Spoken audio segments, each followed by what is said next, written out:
Hello everyone. आज हमारे पास थियरमों से क्वेश्चन है और क्वेश्चन है कि let A and B be real numbers such that A is not equal to zero. Prove that all the roots of A X to the power 4 plus B X cube plus x square plus X plus one is equal to zero are not real. तो इस question में हमारे पास एक 4 degree का एक polynomial equation दिया हुआ है। 4 डिग्री क्योंकि यहाँ पे leading coefficient is not equal to zero है एंड 4 डिग्री का एक पोलिनोमियल है इसका कि कोफिशिएंट सारे क्या हैं, रियल नंबर हैं। तो 4 डिग्री की वजह से हम कह सकते हैं कि यहाँ पे हमारे पास 4 यहाँ पे रूट्स होंगे, 4 रूट्स इसके एग्जिस्ट करेंगे और 4 रूट्स में फर्दर 3 केसेज होंगे। और किस बेसिस पे कि चूँकि यहाँ पे कोफिशिएंट सभी इसके रियल है यहाँ पे, तो रूट्स में रियल भी हो सकते हैं, इमेजनरी भी हो सकते हैं। तो इमेजनरी भी कंडीशन ये होगी कि वो पेयर में होंगे, ठीक है। तो 4 रूट्स हैं तो या तो पॉसिबिलिटी है कि चारों के चारों रियल हो जाए, या फिर दूसरी पॉसिबिलिटी ये हो सकती है कि चूँकि इमेजनरी पेयर में होंगे तो 2 रियल हो जाए और 2 इमेजनरी हो जाए, या तो फिर सारे के सारे 4 यहाँ पे इमेजनरी रूट्स हो जाएं, ठीक है। 3 पॉसिबिलिटी होगी इस इक्वेशन के लिए। ओके, अब यहाँ पे तो इसकी बात हो गई, तो हमने इक्वेशन के बारे में बात कर ली यहाँ पे। इसके बाद कह रहा है कि आर सभी रूट्स कह रहा है कि रियल नहीं हो सकते हैं इस इक्वेशन के लिए। तो इसका मतलब है कि यहाँ पर ये केस और ये केस हो सकता है, लेकिन ये केस कभी नहीं हो सकता है। ये चीज़ हमें प्रूव करना है, ठीक है। तो इस चीज़ को प्रूव करने का हमारे पास एक तरीका तो ये हो सकता है कि या तो हम शो कर दें कि एटलीस्ट 1 इमेजनरी रूट्स हम दिखा दें अगर, ठीक है, कि एग्जिस्ट कर रहा है। या फिर हम बात जाएं by contradiction method, by contradiction, ठीक है। तो कॉन्ट्रडिक्शन में क्या क्या कर रहा है कि जो ये प्रूव करने के लिए कह रहा है उसका उल्टा मान लेते हैं और उसके बेसिस पे कुछ एक एब्सर्ड रिजल्ट की तरफ आए। तो इसका मतलब कि एब्सर्ड रिजल्ट वो एक्सेप्टेबल नहीं है। इसका मतलब कि इनिशियल जम्पशन क्या है, रॉन्ग। तो इसका मतलब है कि जो प्रूव करना चाहते हैं वो हो जाएगा। जैसे कि यहाँ पे कह रहा है कि चारों रूट्स रियल नहीं हैं, तो हम इसका अपोजिट मान के चलते हैं, ठीक है। सारा वर्क करेंगे, सारी कंडीशन सेम रहेंगी, बस ये कंडीशन में इसको अपोजिट कर दिया कि 4 रूट्स इसके रियल नहीं है। ये प्रूव कराना चाह रहा है तो हम मान लेते हैं कि 4 रूट्स इसके रियल हैं। अब इसके बेसिस पे अगर हम कोई एक एब्सर्ड रिजल्ट डिराइव कर लें, ठीक है, तो उसके बेसिस कहते हैं कि चूंकि ये एब्सर्ड रिजल्ट एक्सेप्टेबल नहीं है, इसे चारों रूट रियल नहीं हो सकते हैं। तो हम इस वाले मेथड को इसको फॉलो करेंगे, ठीक है। तो अब यहाँ पे आते हैं बाद, इसको अब सॉल्व करना शुरू करते हैं।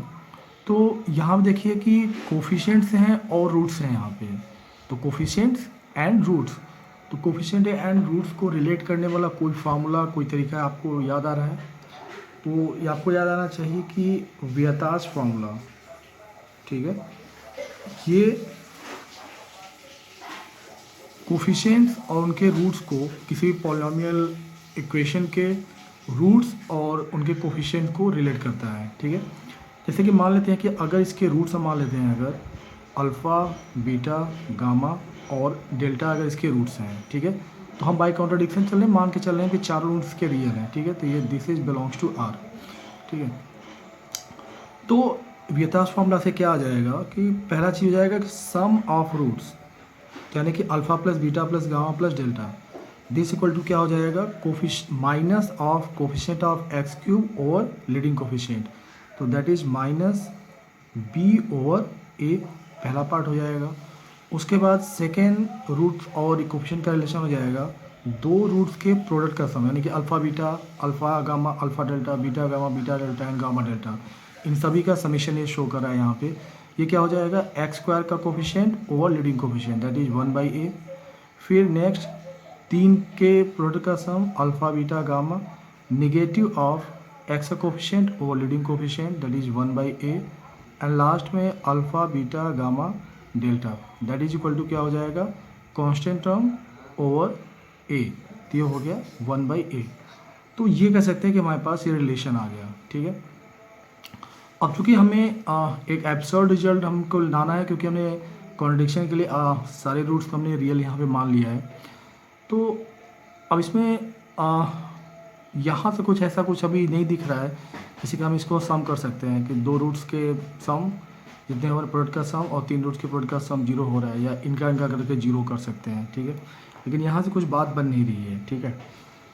तो एक काम इसमें कर सकते हैं, चूँकि रूट्स की ही बात कर रहे हैं यहाँ पे, तो इस इक्वेशन को ट्रांसफॉर्म कर सकते हैं जिसमें कि रूट्स तो हमारा प्रॉपर्टी अफेक्ट ना हो वहाँ पे, लेकिन इसको सिंप्लीफाई क्या किसी और में हम ट्रांसफॉर्म कर सकते हैं। तो क्वेश्चन को सॉल्व करने का एक यूजफुल तरीका होता है कि आप दूसरे सिंपलर फॉर्म में उसको आप कन्वर्ट करें, ठीक है। वो उसको देखने में जैसे कि यहाँ पे लीडिंग कोफिशिएंट यहाँ पे ए है, तो हमें वो सारे क्वेश्चन सॉल्व करने में आसानी होती है जहाँ पे लीडिंग कोफिशिएंट क्या हो जाए, 1 हो जाए, ठीक है। तो लीडिंग कोफिशिएंट को 1 करने का तरीका क्या हो सकता है, या तो हम ए को डिवाइड कर लें यहाँ पे, तभी उससे कोई यहाँ पे फ़ायदा होगा नहीं, या दूसरा तरीका यहाँ पे ये है कि अगर हम x को अगर 1/x से रिप्लेस कर दें, ठीक है, तो जो इक्वेशन आएगा उसमें ये फिर क्या हो जाएगा, a यहाँ पे क्या हो जाएगा x, ये x², ये x³ और ये क्या हो जाएगा x⁴, और लीडिंग कोफिशिएंट भी क्या हो जाएगा 1 हो जाएगा। लेकिन उसके रूट्स क्या हो जाएंगे 1/α, 1/β, 1/γ, 1/δ, तब भी रूट वहाँ पे क्या है। और हमें प्रूव क्या करना है, हमारा लास्ट ऑब्जेक्टिव है कि alpha, beta, gamma, delta real number है उसके बेसिस पे, तो वहाँ भी वही चीज़ रहेगा। तो इसको करते हैं पहले, तो x को हम रिप्लेस कर रहे हैं 1/x से, तो ये हो जाएगा a times 1/x⁴ plus b 1/x⁴ plus 1/x² plus 1/x plus 1 = 0, ठीक है। अब इसको फर्दर सिंप्लीफाई करते हैं, तो ये इसको लिख रहे हैं, तो this simplifies x⁴ plus x³ plus x² plus bx plus a = 0। अब इस पॉलिनोमियल इक्वेशन के रूट्स क्या हो जाएंगे 1/α, 1/β, 1/γ, 1/δ। तो 1 स्ट्रोक में कह सकते हैं कि हमने बहुत एक सिंपलर फॉर्म में रख लिया, और यहाँ पे इसको अगर हम मान लेते हैं alpha dash, beta dash, gamma dash and delta dash, तो ये भी रियल नंबर है, ठीक है। तो यहाँ पे हमारे पास कह सकते हैं कुछ आप डाउट रेज कर सकते हैं, क्या x = 1/x करने से कुछ अफेक्ट होगा, कुछ प्रॉब्लम होगी उससे। तो चूँकि यहाँ पे आप देख सकते हैं कि x = 0 इसके रूट्स नहीं हैं, ठीक है। तो x = 0 पुट करेंगे, 1 = 0, तो x = 0 रूट्स नहीं है, तो x को 1/x से रिप्लेस कर सकते हैं बिना किसी एक्सेप्शन को एनकाउंटर किए हुए, ठीक है। दूसरा चीज़, अब चूंकि हमें ये प्रूव करना है कि चारों रियल नहीं है, तो अगर यहाँ पे अगर हम ये शो करते हैं कि चारों ये रियल नहीं है, तो इसका मतलब ये भी चारों रियल नहीं है, ठीक है। और ये चारों रियल नहीं है, ये हमें शो करना है इस चीज़ के बारे में। तो जो ऑब्जेक्टिव है वो अभी भी यहाँ से हम अगर शो कर लेंगे तो वो चीज़ इसके लिए भी वैलिड हो जाएगा, ठीक है। तो अब वियताज रूल से अगर इसके लिए बातें हैं, तो सिग्मा ऑफ अल्फ़ा डैश, इसके लिए क्या हो जाएगा माइनस ऑफ x³ का कोफिशिएंट और लीडिंग कोफिशिएंट। अब लीडिंग कोफिशिएंट तो 1 हो गया, ठीक है, तो इसको लिख सकते हो आप -1। सेकेंड, 2 रूट्स के प्रोडक्ट का सम, तो ये क्या हो जाएगा, दिस इज़ यहाँ पर x² कोफिशिएंट और लीडिंग कोफिशिएंट दैट इज़ 1। 3 का alpha dash, beta dash, gamma dash, तो यहाँ पे क्या हो जाएगा माइनस ऑफ x कोफिशिएंट, तो -b, और alpha dash, beta dash, gamma dash, delta dash = क्या हो जाएगा, दिस इज a, ठीक है। अब देखिए ट्रांसफॉर्मेशन का फ़ायदा क्या है कि यहाँ पे हमें एटलीस्ट 2 जो रूट्स का सम है, यहाँ पे 2 जो रूट्स के, यहाँ पे इक्वेशन 4 हैं, यहाँ पे जो है कि 4 a और b से फ्री नहीं आ रहे थे, ठीक है। लेकिन यहाँ पे क्या हो रहा है कि यहाँ पे 2 इक्वेशन में क्या हो रहा है a और b से फ्री हो रहे हैं, तो इसको हम यूटिलाइज कर सकते हैं कि कुछ रिलेशन फाइंड आउट करने के लिए, ठीक है।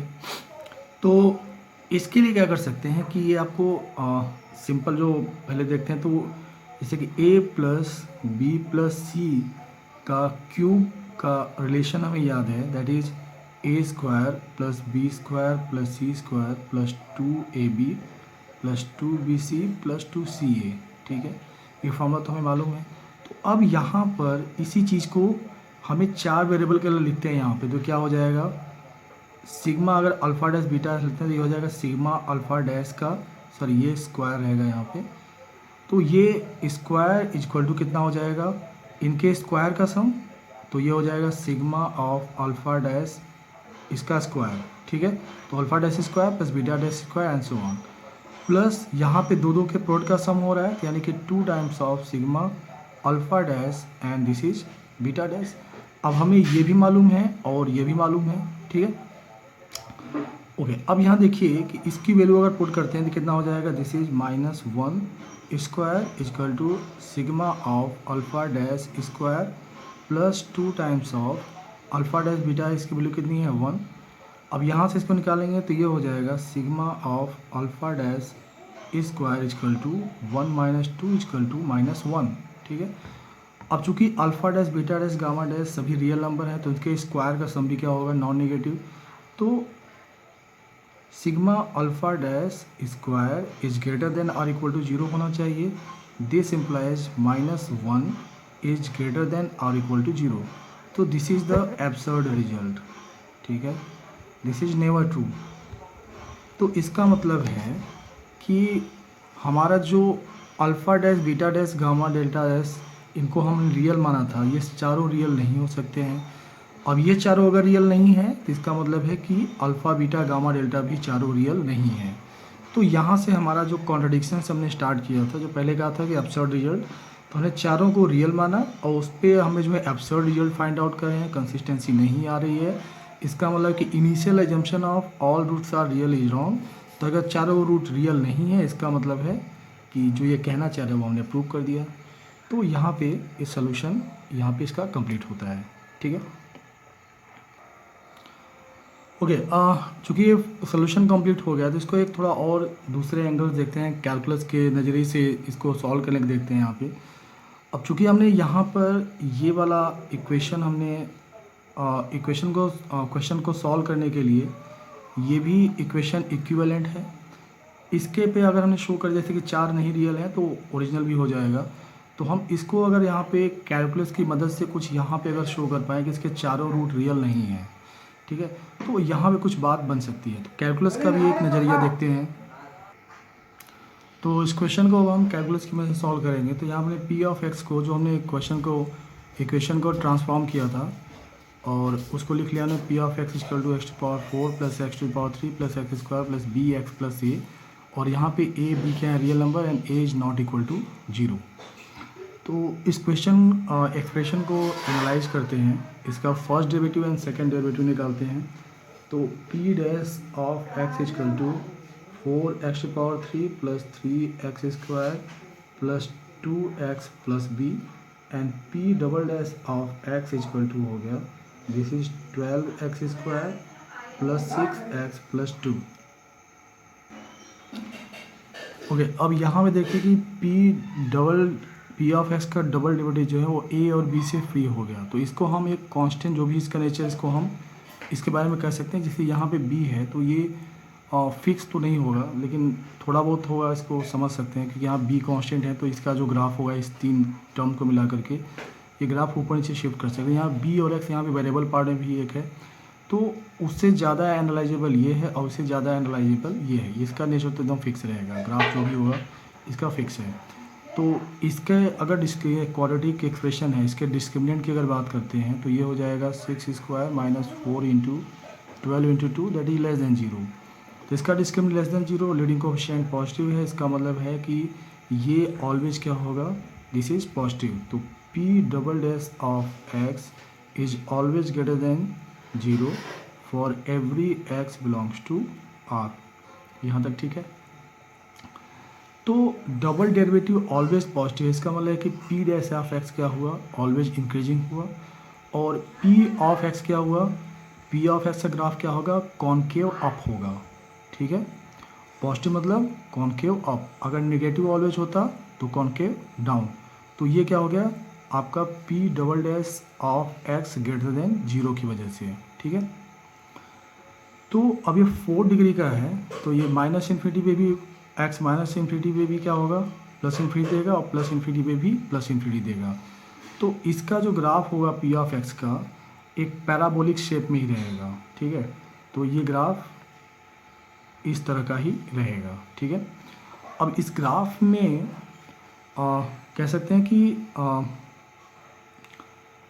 इसका स्लोप 0 कहाँ पे हो सकता है, स्लोप केवल एक पॉइंट पे होगा, दैट इज़ दिस, सबसे लोवेस्ट पॉइंट पे होगा इसके लिए।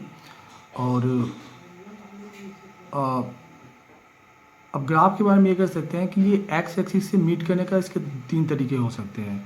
पहला तरीका हो सकता है कि इसको इस तरह से कट कर जाए, दूसरा तरीका हो सकता है कि इसको लोवेस्ट पॉइंट पे टेंजेंट बन जाए, और तीसरा तरीका ये हो सकता है कि ये एक्स एक्सिस से क्या हो, हमेशा ऊपर ही रहे। ठीक है,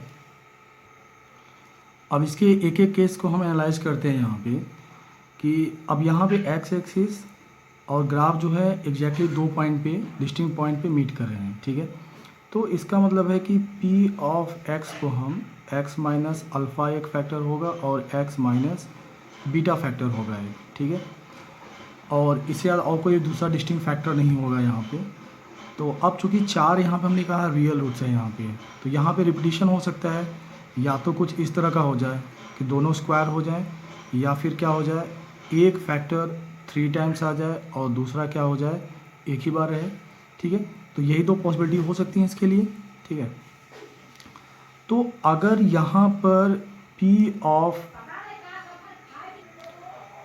ओके तो अगर मान लीजिए कि फर्स्ट केस में आते हैं, अगर P ऑफ x ये हुआ तो इसका मतलब है कि इसका फर्स्ट डेरिवेटिव भी अल्फ़ा और बीटा पे क्या होना चाहिए, 0 होना चाहिए। इसका मतलब है कि tangent at this point should be horizontal. ठीक है, स्लोप क्या होना चाहिए इस पॉइंट पे, टेंजेंट का 0 होना चाहिए। लेकिन यहाँ पे चूँकि कह सकते हैं कि स्लोप क्या है, इन दोनों पॉइंट पे 0 नहीं है, इसका मतलब है कि ये केस नहीं हो सकता है। सेम यहाँ पे भी है कि अगर ये रिपीटिशन 3 टाइम्स है यहाँ पे, तो P डैश ऑफ अल्फ़ा भी क्या होना चाहिए, 0। लेकिन यहाँ देखें जिस पॉइंट जहाँ पे रूट्स हैं वहाँ पे स्लोप 0, टेंजेंट का स्लोप 0 नहीं है, इसका मतलब है कि ये केस नहीं हो सकता है। ठीक है, तो 4 रियल रूट्स यहाँ पे नहीं हो सकते हैं। ठीक है, बाकी यहाँ से तो 4 रियल रूट्स हैं नहीं यहाँ पे, क्योंकि किसी पॉइंट पे या ग्राफ जो है P ऑफ x का वो x एक्सिस से मीट नहीं कर रहा है, तो ये भी कह रहा है वही चीज़, और यहाँ से ये भी चीज़ प्रूव हो गया।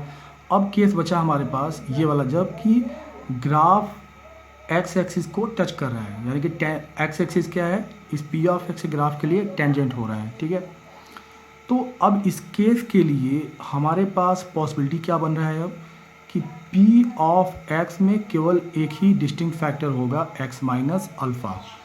अब चूंकि यहाँ पे 4 रियल रूट्स की बात कर रहा है, तो इसका मतलब है कि ये 4 टाइम्स होना चाहिए। ठीक है, तो अब यहाँ देखिए कि P डैश ऑफ अल्फ़ा यहाँ पे 0 हो रहा है और यहाँ पे टेंजेंट है भी, यहाँ तक तो ठीक है। तो अब यहाँ देखिए अगर ये 4 है इस तरह से, तो इसका मतलब है कि P ऑफ अल्फ़ा 0 हुआ एंड P ऑफ 0 हुआ and P dash of alpha भी 0 होगा, P डबल डैश भी अल्फ़ा भी 0 होगा and P triple dash alpha भी 0 होगा। ठीक है, तो अब हमारे पास P double dash of x तक तो निकाला, ये A B से फ्री हो गया। अब यहाँ पे कह रहा है कि ट्रिपल डैश भी 0 होगा, तो P triple dash of x निकालेंगे तो ये हो जाएगा 24x प्लस 2। ठीक है, 24x प्लस 6 हो जाएगा यहाँ पे ये। तो अब ये कह रहा है कि अल्फ़ा जो होगा उस पर ट्रिपल डेरिवेटिव भी 0 होगा, तो इसको इक्वेट टू अगर 0 करेंगे हम, तो हमारे पास x की वैल्यू क्या आ गई, दैट इज -1/4, और यही वैल्यू क्या हो जाएगी, ये वाला अल्फ़ा हो जाएगा। अब ये अल्फ़ा मिल गया, इसका मतलब है कि P इस वैल्यू पे P डबल डैश भी 0 होना चाहिए और P डैश भी 0 होना चाहिए। अब P of x and P dash of x A और B उसमें है, तो हम ये वाला P डबल डेरिवेटिव क्या है, A B से फ्री है, तो इसमें अल्फ़ा की वैल्यू पुट करके चेक कर लेते हैं। तो P डबल डैश ऑफ -1/4, तो यहाँ पे 12x² प्लस 6x प्लस 2 इसे पुट करते हैं, तो ये हो जाएगा 12 इंटू -1/4² प्लस 6 इंटू -1/4 प्लस 2, तो ये हो जाएगा दिस इज़ 3/4 और यहाँ से -3/2 प्लस 2, दैन 2 कितना हो जाएगा 1/2 प्लस 1/2, यानी कि ये क्या हुआ ग्रेटर देन 0। ठीक है, इसका मतलब कि 0 नहीं है, नॉट इक्वल टू 0 हुआ ये। ठीक है, तो यहाँ पे हम कह सकते हैं कि ऐसा कोई अल्फ़ा एग्जिस्ट नहीं कर रहा है जिसपे कि double derivative, triple derivative, first derivative और पॉलिनोमियल भी 0 हो। तो इसका मतलब है कि ये भी केस हमारे पास 4 रियल रूट के लिए वैलिड नहीं हो रहा है। तो सारे तीनों के तीनों जो पॉसिबिलिटी हैं वो हमने एग्जॉस्ट कर लिया। तो यहाँ से हमने ये शो कर दिया कि अगर कि कैलकुलस से शो कर दिया कि P ऑफ x के 4 रियल रूट्स नहीं हो सकते हैं। ठीक है, तो ये कह सकते हैं कि सेकंड मेथड से भी हमने प्रूव कर दिया इस चीज़ के बारे में। तो यहाँ पे solution second method solution complete हो रहा है, अब इसमें अगर आप कुछ डाउट है तो आप कमेंट्स में उसको लिख सकते हैं, and I will wait for your comments, and thank you.